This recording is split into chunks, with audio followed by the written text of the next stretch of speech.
신중한 이슈를 알아보는 앞으로에선 이번 주 화제였던 교차로 진입 직전 황색 신호와 운전자 신호 위반 여부에 대한 대법원 판결에 대해서 알아보고 노동법원 설치 추진에 대해서 구체적인 얘기 해보도록 하겠습니다.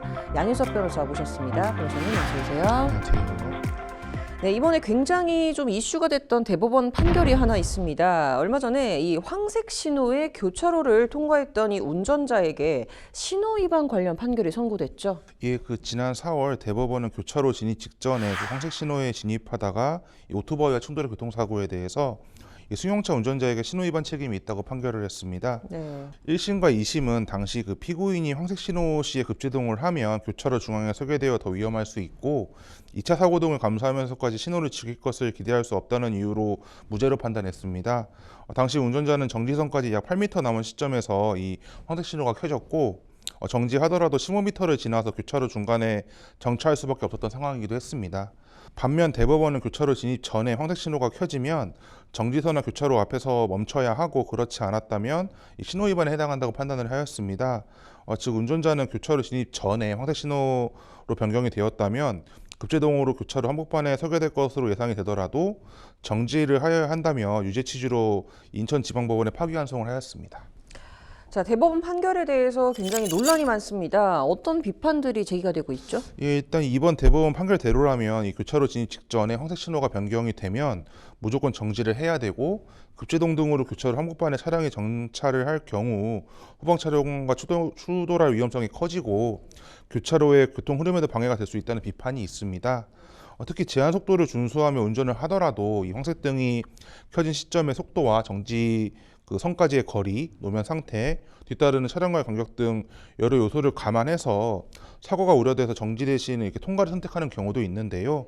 그런데 이를 고려하지 않고 교차로 진입 직전에는 무조건 멈춰야 된다라는 것은 좀 딜레마 존이나 교통 흐름, 2차 사고 등을 고려하지 않은 판결이라는 좀 지적이 있습니다. 네, 좀 개인적으로 봐도 왠지 좀 말들이 많이 나올 것 같은 판결이긴 합니다. 근데 해당 판결에 대한 견해는 좀 어떠신가요? 예, 일단 이번 판결은 기존 대법원이 교차로 진입 전에 황색 신호가 나온다면 정지해야 된다라는 판례를 재확인한 것은 맞지만 이 교통 현실과 딜레마 구간을 간과했다는 비판도 존재하는 것도 현실입니다. 네. 앞으로 이 운전자가 교차로 부근에서 좀 더 주의를 해서 운전해야 될 것으로 보이긴 하지만 제도적으로도 신호 잔여 시간을 표시하는 방안 등을 좀 검토해야 될 것으로 생각이 됩니다. 네.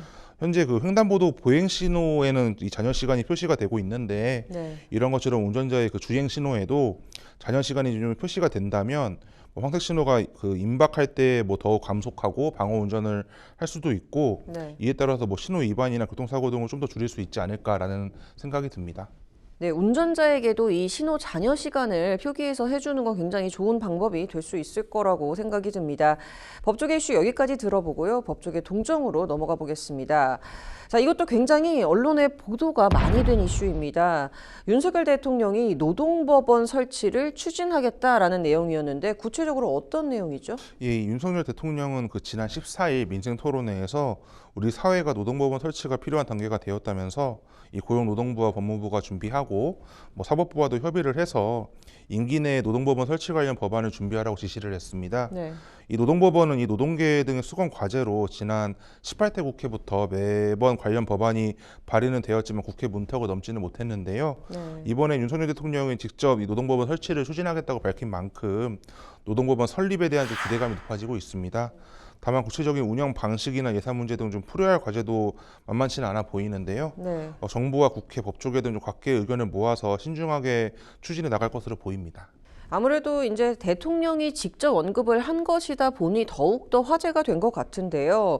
근데 궁금한 것은 법원이 있는데 또 굳이 노동법원을 따로 설치하려는 이유가 뭔지 좀 궁금합니다. 예, 일단 노동법원 설치를 주장하는 이유로는 이 현재 노동분쟁 해결 절차가 지방노동위원회, 중앙노동위원회 그리고 이제 법원 3심제 등 사실상 5심제로 진행이 되어서 네. 신속한 권리 구조가 좀 어렵다는 점이 꼽히고 있습니다. 네. 여기에 일반 법관들이 이제 노동 사건을 전담하지 못하고 보직 인동을 하게 되면서 노사관계의 특성이나 노동 현장의 실태 등을 이해하는 데 어려움이 있고 그에 따라서 좀 노동 사건을 판단하는 데 전문성이 떨어진다라는 지적도 좀 있어 왔습니다. 네.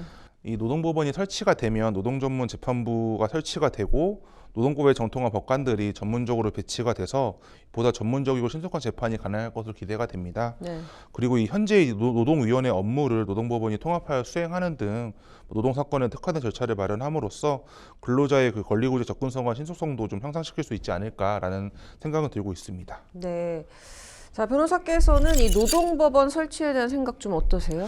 현재 우리나라에는 이 일반 법원 이외에도 뭐 가정법원이나 행정법원, 특허법원, 뭐 회생법원 등이 존재를 하고 있습니다.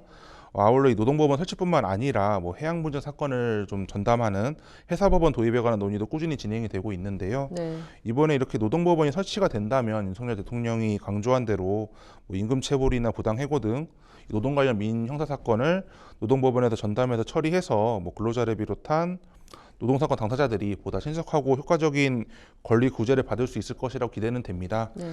다만 노동법원을 도입하면서 이 기존의 노동위원 제도와 어떻게 조화를 이룰 것인지 현재 법관 부족으로 인해서 재판 지연 문제가 발생을 하고 있는데 네. 이렇게 법원을 설치하게 되면 더욱 심화될 우려는 없는지 네.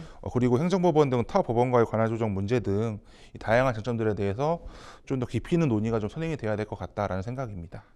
아무래도 좀 재판 지연이 되려 심해질 수 있다라는 이런 측면도 좀 고려를 해봐야 될 것 같고요. 좀 더 신중한 고민이 좀 필요해 보입니다. 오늘 여기까지 듣도록 하겠습니다. 감사합니다.